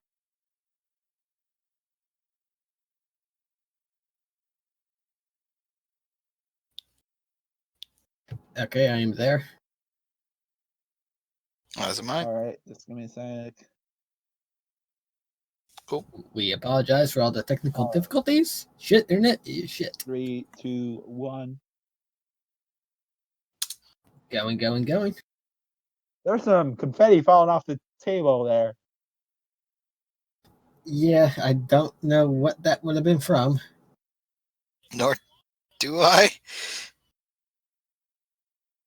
Apparently, But there also- was a thumbtack spot with confetti planned for the show, but that didn't get okayed.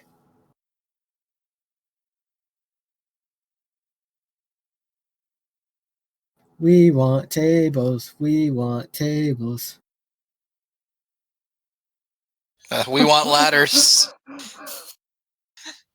Oh, he's giving them it. Or no. No. Okay.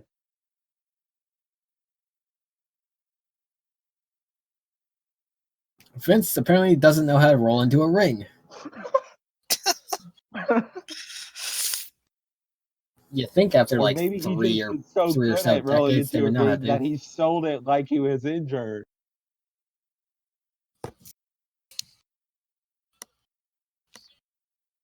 Oh, here it is. Here he goes. Man, Shawn Michaels, he's Ladders. so good. Oh my god.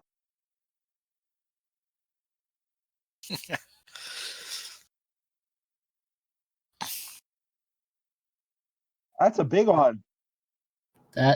Yeah, it is, and that's actually stable, unlike the first ladder we saw this evening. Man, this match could have ended like 10 minutes ago, but I'm fine with it keeping on. Jesus.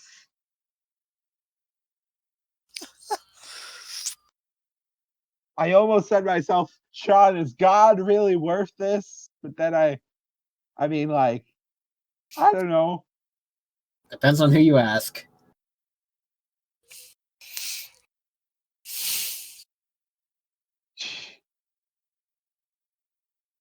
I don't know how this is gonna go.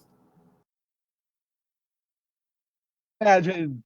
Is the ref trying to talk Michaels down, or is he trying to stabilize it? He's just doing it in a smarter way. He's doing it smarter. CCW. I can't imagine. Oh, the Spirit Squad showed up, so he had to put them down. What the heck? I forgot they were a thing.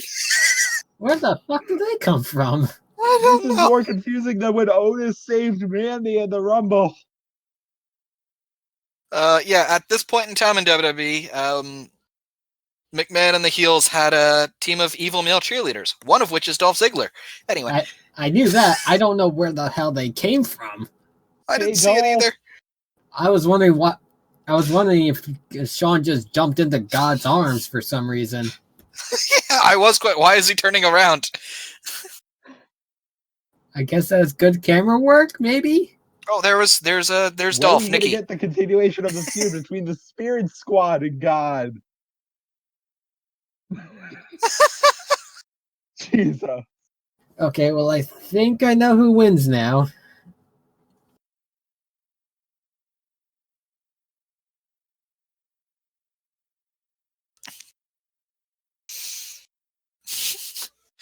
God, I completely forgot the Spirit Squad were a thing at this time. I knew they were. I forgot they were aligned with the McMahons. I'm trying to remember all their names. Nikki, Mickey, Kenny, something, and Mitch. Dolph was in it. Yeah, Dolph is Nikki. I can't read that guy's name. He's right next to Mickey, I think. He's holding up a McMahon with him. It's such a good heel faction, though. It's crazy, but it worked. Yeah, I mean, like, they were a genuine threat for a while. Because, like, yeah, they're ridiculous, but it's also 5 jack dudes that are good at working together. It's such a good way to get heat. Like, honestly. Yeah.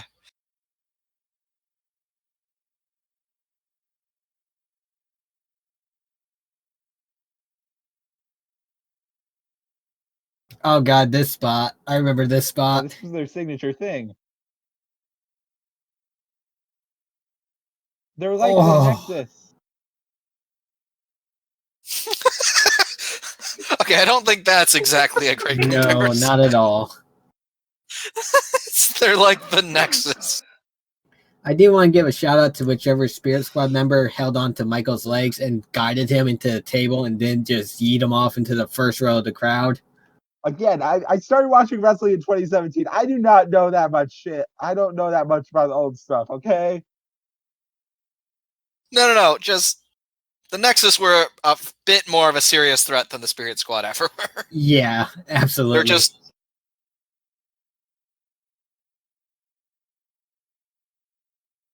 I think JR says it bad on air. We slightly missed it. Oh, there's Dolph. There was a beat, yeah. Oh, Johnny. Johnny was the other guy. Johnny? Okay. Yeah, I thought it was an I, but no, it's Johnny. The Holy Spirit Squad. Nice. That was bad. So I thought Vince and Shane won, though I was not expecting them to win via the Spirit Squad. If I remembered the Spirit Squad were aligned with them, I would have had more confidence in Vince and Shane.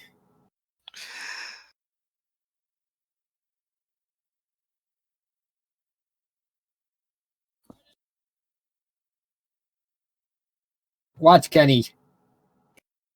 Yeah, Kenny guided Shawn so he didn't get yeeted into the first row. Well done. Good job, Kenny. No chance in hell. Very fitting for this type of match. All right, is that it? I think so. What a And it looks like the next segment features Eugene and Matt Stryker.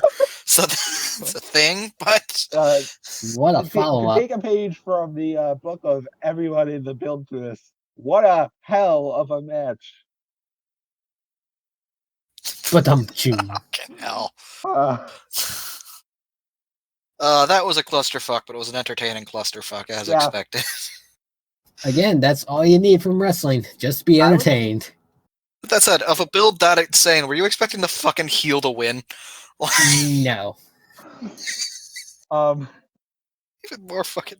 I gotta say, like, this is just something that I just thought of. Like, WWE knows how to make knew how to make a clusterfuck entertaining. When I've watched like WCW clusterfucks, they just are not entertaining. Mainly Vince Russo stuff, but. You mean you don't like the finger poke of doom?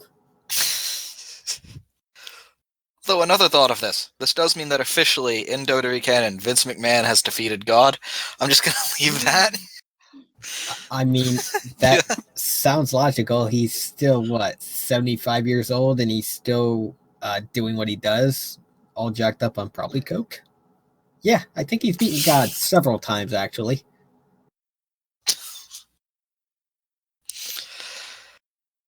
Oh, fuck.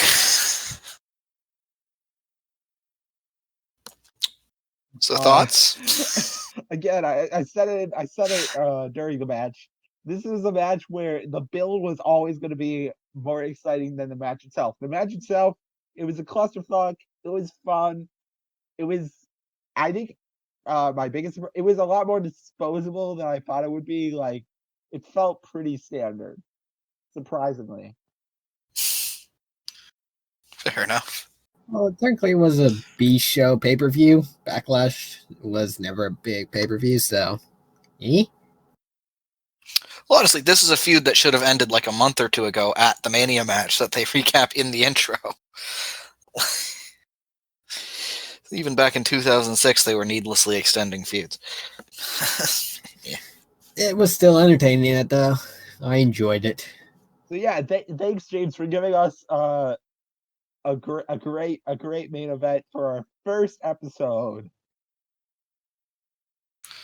And also, we got a good mix. We got a CZW ladder match. We got work rate city in the middle, and then we ended on a clusterfuck. I think it worked. I do want to point out that ladder match was not a traditional ladder match in the slightest. No, it wasn't. More like just more like a hardcore match with ladders, and also basically. The main event was surprisingly topical considering that tomorrow is Easter. Oh yeah, that wow. That was an accidental think. A little happy accident. Yeah, makes sense.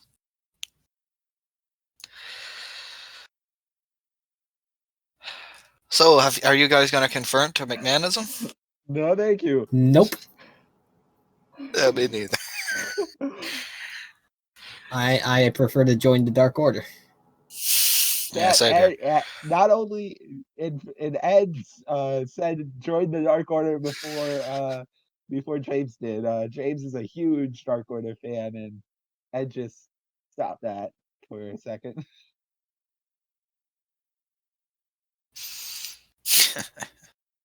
Or like I just played onto his love of the Dark Order in order to make it topical. And speaking of Dark Order, it is time for the Dark Match, which is scheduled for one fall. One fall. Perfect. What a transition, guys. What a transition. Yeah, it was a good segue. More like a skateboard with Darby Allin coming down on it. That was not good. I will admit that wholly. All right, so to do a bit of explaining, the dark match is where every week we are going to have some sort of category. It could be best hardcore wrestler. It could be best ECW show. I don't know why I'm just coming up with hardcore stuff. It won't always be hardcore stuff. But we will CZW. But every week we'll have a different one, and we'll each have a pick for it, and then if we have any listeners, they will decide the winner of the dark match. And it's not really important who wins, it's more important just us arguing about it. All right. Slightly. Nice debate. Our picker of the topic for this week was none other than Mr. Ed Villain. And Ed, what was your topic? I chose the most underrated wrestler. One of the hardest topics to discuss in wrestling. Why was this first? I don't know. Thanks for making it easy on us, Ed. You're very welcome. I will be starting it off, and way this is work. Go ahead. So yeah, actually, never mind. You just go ahead. Go ahead. The way this is gonna work is since I picked the topic, I get to make my pick first. Whatever I pick, James can't pick, and he'll go second, followed by Austin. And then next week, James will start, which means I will be last, and we will continue that as we continue going forward. But my first pick for most underrated wrestler is the one-man band, Heath Slater. Okay.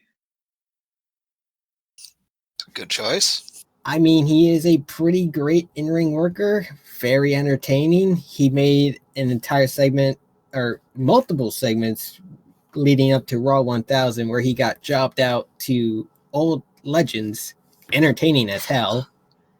I mean, yeah, he got over having no job and having to find a tag partner, leading up to him winning the SmackDown Tag Team Champions, the inaugural Tag Team Champions, alongside Rhino. I mean, great worker, very entertaining, knows how to build a story. Yeah, he's got kids. Yeah. And he's the one member of 3MB that's never been world champion. Yeah. Anyway. Hopefully in 2021, he does. I mean, it happened to Jinder. It could happen to Heath Slater, for God's sakes. I just saw a Reddit post where Drew was telling Heath Slater about that he has to win the Universal title now, and he's like, it's all part of the 3MB master plan. That would be absolutely beautiful. The thing about that is, one thing I will say. Sorry, Ed, go. One thing I will say is he's actually never held a United States or Intercontinental Championship. He should at least hold one of those titles before he actually retires. I don't know why he hasn't held one of those titles yet, even if it's for a day. He really could have. Go ahead, you. Yeah. Sorry, you're cutting out. I didn't hear you. So were you. I got him. He said he hasn't gotten a singles title reign yet, and he thinks he should get one of the mid-card title reigns, even if it's like a short one-day reign at least once. And he really could have done with that earlier in his career during the Raw 1000 build. Like, it would have been interesting for it to be kind of like the John Cena Open Challenge thing, except like if he was holding the U.S. title and he was challenging all these legends. Yeah, except he couldn't be jobbed out to everyone except for Doink. He only beat Doink of all those legends.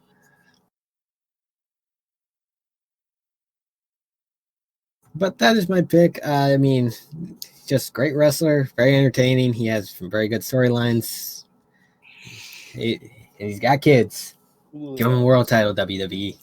Yeah, or at least the United States or IC. All right, James, your pick? Yeah, this is the moment I realized I should have thought of actual points, not just a person be like, but he's really good. But regardless, my answer is, you mentioned the Dark Order before, my answer is Stu Grayson.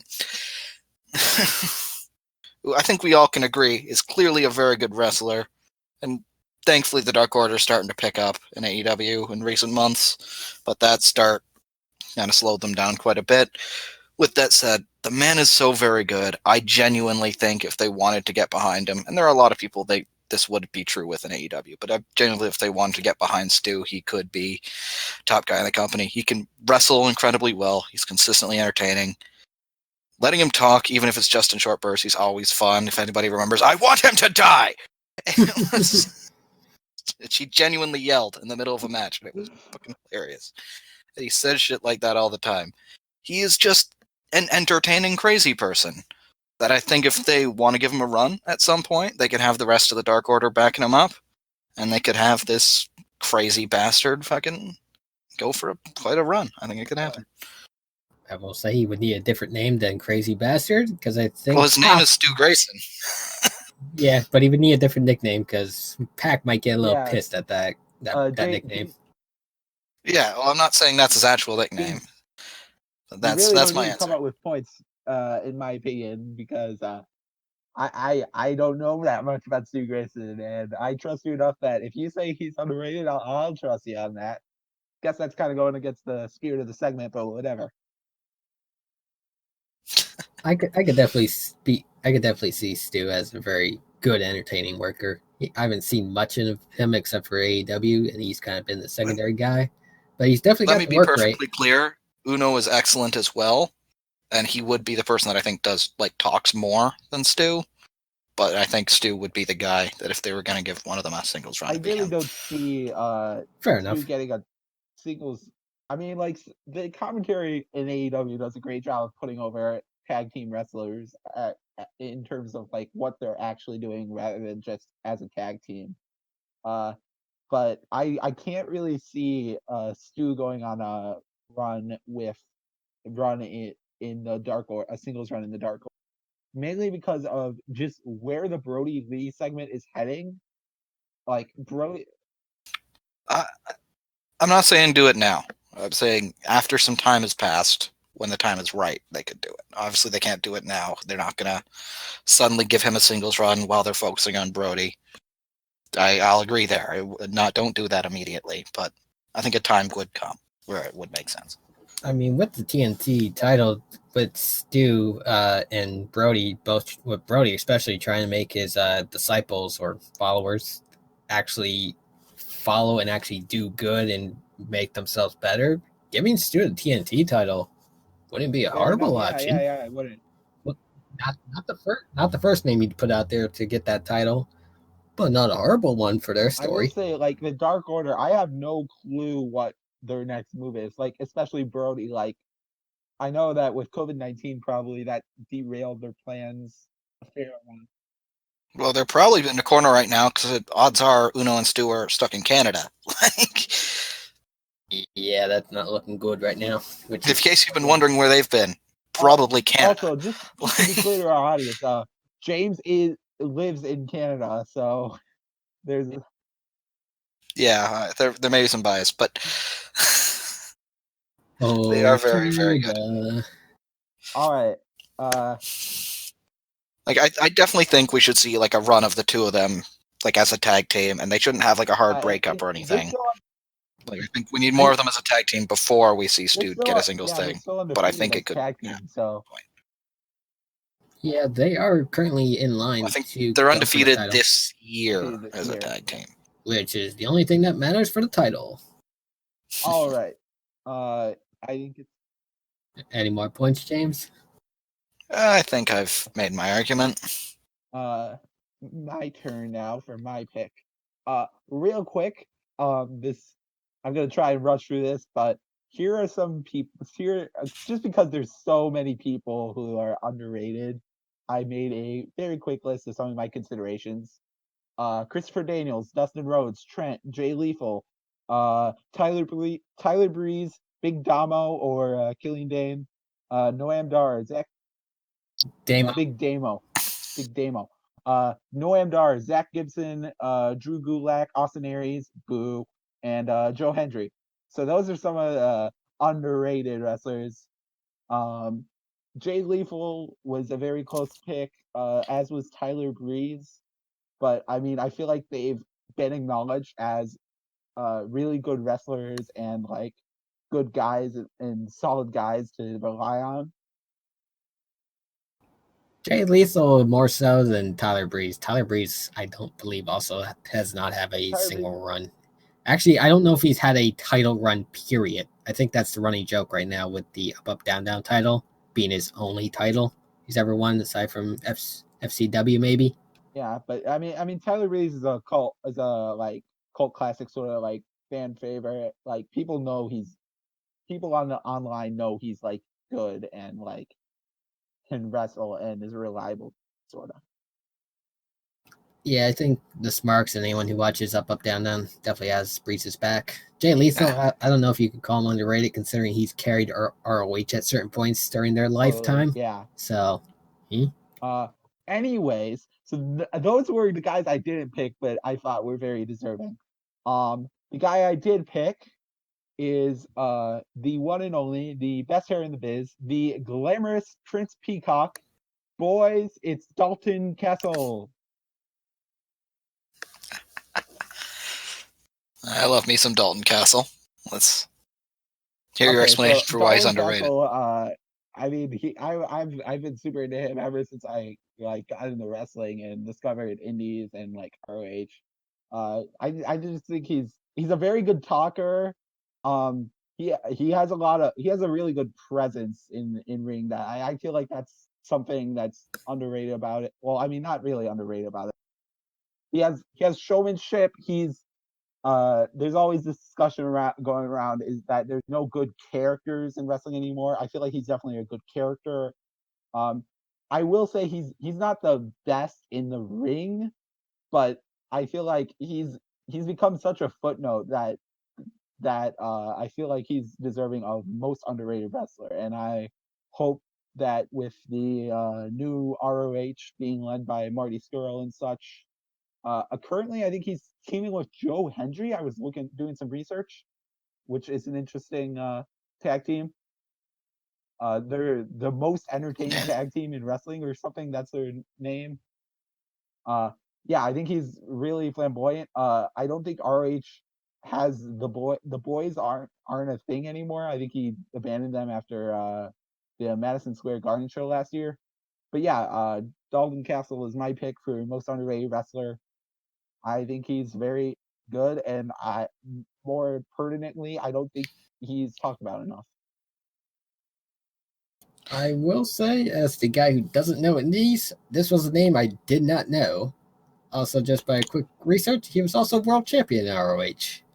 So yeah, I was gonna say I love me some Dalton Castle, but I haven't heard anything about him since that title run. It's like his name even dropped that off the title map. run came a bit later than people wanted. He beat Cody at Final Battle 2017 and held it for like 5 or 6 months with like one or two notable title defenses. He's one of those guys who he's gotten I feel like he's gotten the lower end of the stick when ROH has so many. It's kind of interesting to me. ROH seems really hesitant to pull the trigger on younger guys. Like we saw the same thing with Matt Taven. When they did pull the trigger on him, yeah, there was some backlash, but I don't know. ROH is in a very interesting place right now. I think it's an interesting promotion to see what happens next in, and yeah. So that's my pick was Dalton Castle. Fair enough. I like me some Dalton Castle, so.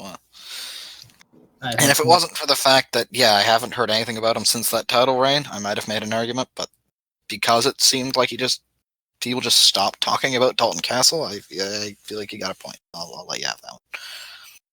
I will say maybe we'll get a Dalton Castle match or two lined up for future episodes so I could actually see what that guy can do. I look forward to actually seeing what he does because, like I said, I had no idea who he was. Also, another reason I like him is he has I Want It All, a remix version of I Want It All by Queen as his theme song. So, I mean, that's always a win. Yeah. Yes, it is. I will consider that a win for you. Yeah, you gotta love the Peacock. And yes, that is his nickname. Sorry, what game? You cut out. I looked him up and I saw the picture of him in the Peacock, kind of like a Charlotte Flair kind of getup. Actually, a lot more flamboyant than Charlotte Flair. I'm gonna give him He's that. very flamboyant. I just think he's very underrated. Okay, I feel like I've had a lot of time, so that's the dark match. We have Heath Slater versus Stu Grayson versus Dalton Castle, and this is the match where you, our listeners, all two of you, get to decide the winner. And if there's, I mean, we know one for sure. We're hoping another one will show up. We thank anyone who listened. Actually, there was no watching. Who listened and maybe watched along with us while we were viewing the matches themselves. I appreciate if you enjoyed our dribble. Real quick, to be the honest, dark match, there may not be a definitive winner, but that's okay because the card is always subject to change. Woo! Anything? I'll be honest, I tried to play a rim shot sound effect, but I forgot my phone was muted, so it didn't work. Anyway. Oh, all right, so that has been the Card Subject of Change podcast, episode 1. Yeah, so which we should say was titled In the Beginning, if we did not say before. in the beginning, there was McMahonism.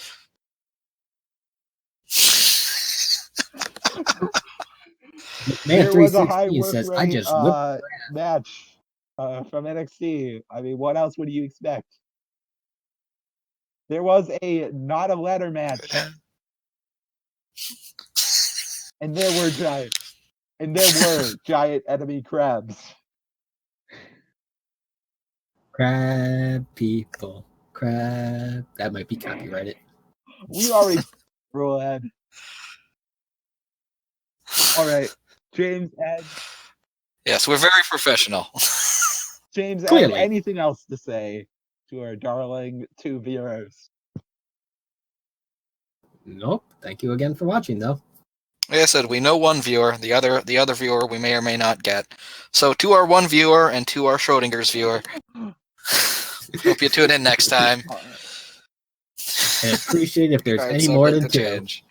Well, this has been the Card Subject to Change podcast for April 11th, 2020. This will probably be posted on April 12th. That's generally going to be how things go. And with that, we will see you next week for our next show. Thank you and good night. Unless the card is subject to change. Insert watermark here. Good night. All